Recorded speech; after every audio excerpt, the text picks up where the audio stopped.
Happy Friday, everybody. Hope that you all had a wonderful week. We are back for another edition of Edmentum, Illinois, Friday Fact, Fiction, and Fuzzy on our YouTube channel in Illinois, here with both my colleague, Kevin Gallman here in Illinois, and then also our Regional Vice President, Tom Bukowski. So thrilled to be here today with Dr. Shelia Boozer.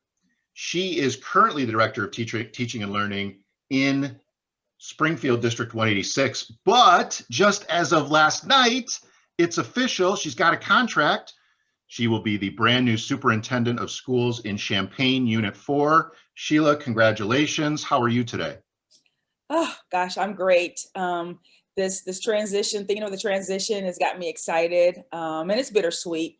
I love what I do in Springfield. I love my Springfield 186 family, but I'm really looking forward to meeting and becoming a part of the Unit 4 family. So great to see you guys this morning. Thanks for being with us. As Jason said, it's really great to hear your insights. And we always want to start off with a fact. What's a fact that you know to be true right now in your world? Oh, wow. The pandemic is a fact. It is real.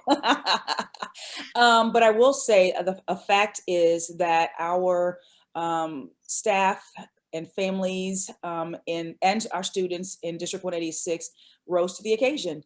We know we were handed something we've never done before. It's a fact that no one in our time has had to maneuver a pandemic and try to figure out how to keep our kids first in everything that we do and make sure that our families understand who we are and that we're partnering with them. So I think that we've done an amazing job in a short amount of time, shifting from our traditional school setting to actually offering remote and hybrid and doing a phenomenal job across the board in every one of those platforms in which we are presenting education. So I believe that teachers, educators, people used to say those who can't teach. Well, let me put it this way. Teachers are amazing, flexible, and they have the heart of their students and their families. And so they want to make sure they do a great job. And so the fact is they're doing a great job, even when they don't feel like they are. So I try to remind them to give yourself the gift of grace, because we're all in this together and we're going to get through it. And we are. I think that phrase might die after the pandemic, as parents have had to be the at-home education communicator and everything else. I think that phrase could be dead forever, hopefully. So I think so. So what's a fiction? What's something that hasn't been true that you might have thought was true during this time? Well, I think one of the fictions prior to this is that parents don't appreciate educators and don't understand what educator and teaching is all about, and they don't want to partner. And I think that's fiction, because it has been proven during this pandemic that our families are partnering more than ever, I think, with our schools and with our educators across our district. They're rising to the occasion. They are helping to actually teach. They may not know exactly everything that we do, but they're trying. But the partnership, I believe, has been phenomenal.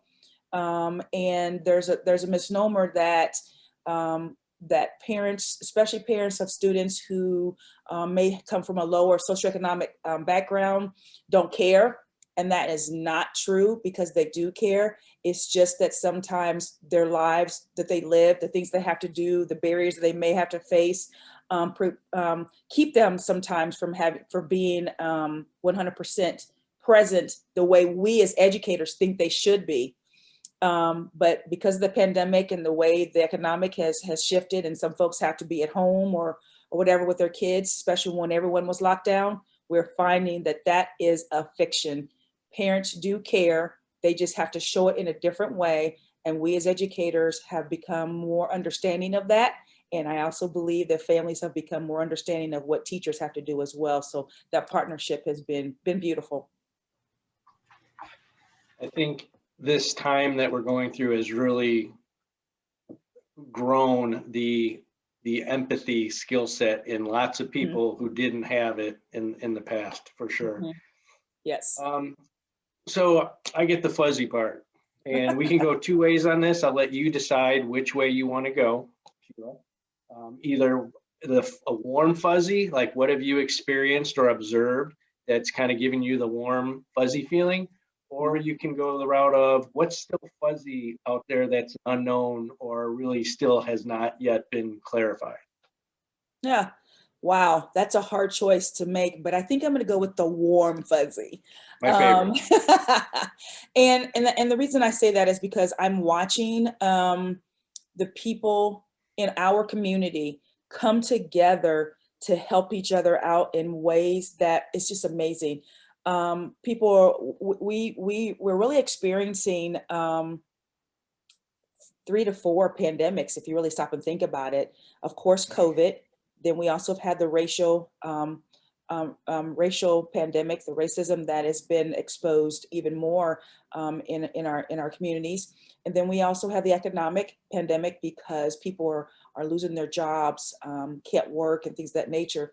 Then there's also the climate pandemic where people from out west are having to relocate because of the fires and things of that nature that was happening. So with all these pandemics happening at the same time, watching Americans come together to help each other out in this time has been amazing. And it seems, and it's beautiful because education has been in the center of everything, where in the past, it seems like education was always talked about, but never in a positive light, I don't think, like it should be. But I really believe educators are getting the respect that they deserve, that has been missing for a long time, but also it's causing everyone from every race, culture, creed, everyone, gender coming together to lift up one another in ways that have been amazing. And so watching that has just made my heart happy and has restored my hope in humanity. So, and I'm excited to be in education, doing what I do. I love curriculum and instruction, but the fact of also now moving into another area, another district that seems to have the same type of mindset of being there for one another and embracing each other. I'm really excited about being a part of that. So that's my warm fuzzy. Well, we thank you for that. She is the newly appointed superintendent of Champaign Unit District 4. Congratulations again. You can follow her at Shelia, SHELIA _Boozer. Thank you so much for your time. Good luck in the transition. And we really appreciate you being with us today. Thank you. I appreciate you all, Tom, Kevin, and Jason. Take care, my friends. Thank you, Sheila. Bye-bye.